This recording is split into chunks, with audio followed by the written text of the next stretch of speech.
Hi friends, welcome to Hello Kitchen. இன்னைக்கு பாத்தீங்கன்னா நம்ம சேப்பக்கிழங்கு குழம்பு எப்படி செய்யறதுன்னு பார்க்க போறோம். அதுக்கு முன்னாடி என்னோட சேனலை நியூவா பார்க்கறீங்கன்னா என் சேனலை சப்ஸ்கிரைப் பண்ணுங்க. அதே மாதிரி கீழ ஒரு பெல் ஐகான் இருக்கும். அந்த பெல் ஐகானை கிளிக் பண்ணீங்கன்னா நான் ரெகுலரா போஸ்ட் பண்ற வீடியோஸ் உங்களுக்கு நோட்டிஃபிகேஷனுக்கு வரும். அதே மாதிரி என்னோட வீடியோக்கு லைக் பண்ணுங்க. இப்போ இந்த டிஷ்ஷை நம்ம எப்படி செய்யலான்றதை பார்ப்போம். இப்போ நான் 1/2 கிலோ சேப்பங்கிழங்கு எடுத்திருக்கேன். இதை நான் கொஞ்சம் தண்ணி ஆட் பண்ணி 400 ml ஆட் பண்ணி நான் 2 விசில் வச்சு எடுக்க போகிறேன். ஏன்னா இதை நான் குக்கரில் போட்டு நான் வேக வைக்கிறேன். நார்மல் இதுலேயும் நீங்கள் போடலாம், பட் குக்கரில் கொஞ்சம் ஃபாஸ்ட் ஆகிடும். 2 விசில் வச்சு நம்ம ஹை ஃப்ளேமில் குக் பண்ணி எடுத்துடணும். இதை 2 விசிலுக்கு அப்புறம் இதை நம்ம எடுத்து ஓரமாக வச்சுருங்க. அதுக்கப்புறம் பார்த்திங்கன்னா புளி ஒரு 50 கிராம்ஸ் ஆட் பண்ணுறேன். அதில் தண்ணி நான் 300 ml ஆட் பண்ணுறேன். இதை நல்லா கரைச்சி நம்ம எடுத்து வச்சுக்கணும். இப்போ அரைக்கிறதுக்கு பார்த்திங்கன்னா இதில் தேங்காய், அப்புறம் பச்சை மிளகாய் 2 ஆட் பண்ணுறேன். தேங்காய் ஒரு 100 கிராம்ஸ், அப்புறம் சீரகம் ஒரு 1/2 டீஸ்பூன் ஆட் பண்ணுறேன். இதை நல்லா தண்ணி ஊற்றி நம்ம ஃபைன் பேஸ்ட்டாக அரைச்சி எடுத்துக்கணும். இந்த மாதிரி இருக்கும் இந்த அரைச்சது. இப்போ அடுத்தது அரைக்கிறதுக்கு பார்த்திங்கன்னா வெங்காயம் ஒரு நம்பர் ஆட் பண்ணுறேன். அப்புறம் தக்காளி ஒரு 3 நம்பர். இதை கட் பண்ணி இதோட நான் இப்போ அரைக்க போகிறேன். இப்போ இதையும் நீங்கள் தண்ணி இல்லாமல் அரைச்சி எடுத்துக்கோங்க, இந்த மாதிரி கொரன்னு.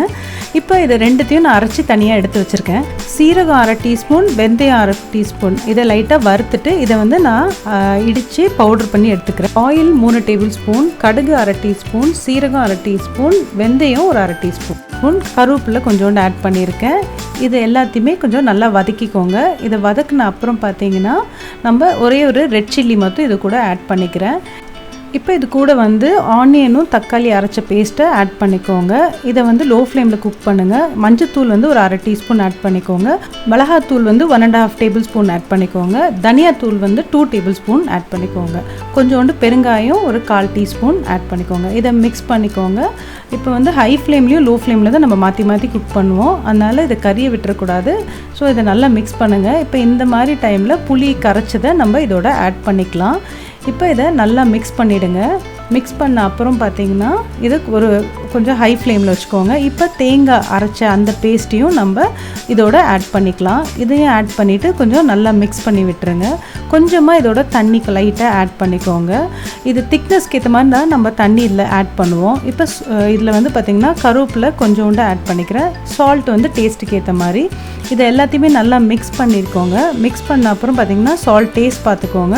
வேணும்னா ஆட் பண்ணிக்கோங்க. வாட்டர் கொஞ்சம் ஆட் பண்ணிவிட்டு இப்போ வேக வச்ச அந்த கிழங்கையும் இதோட ஆட் பண்ணிக்கோங்க. இதை நான் ஒரு விசில் வச்சு எடுக்க போகிறேன் ஹை ஃப்ளேமில். இப்போ ஒரு விசிலுக்கு அப்புறம் பார்த்திங்கன்னா இது இந்த மாதிரி இருக்கும். இப்போ பாருங்கள், இந்த மாதிரி இருக்கும். இதை பார்த்திங்கன்னா நல்லா மிக்ஸ் பண்ணிவிடுங்க. இதை மிக்ஸ் பண்ணிவிட்டு ஸ்டவ் திருப்பி ஆன் பண்ணிவிட்டு இந்த பொடிச்ச சீரகமும் வெந்தய பொடியும் ஆட் பண்ணிக்கோங்க. கருவேப்பிலையும் கூட கொஞ்சம் ஆட் பண்ணிக்கோங்க. இதை நல்லா மிக்ஸ் பண்ணிவிடுங்க.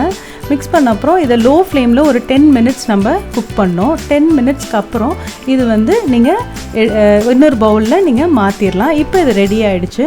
இதை நீங்கள் ஒரு ஒயிட் ரைஸோட சர்வ் பண்ணலாம். உங்களுக்கு என்னோடய எல்லோ கிச்சன் சேனல் பிடிச்சிருந்தா லைக் பண்ணுங்கள், ஷேர் பண்ணுங்கள், சப்ஸ்கிரைப் பண்ணுங்கள். மறக்காமல் கீழே இருக்க பெல் ஐக்கானை கிளிக் பண்ணுங்கள். தேங்க்யூ.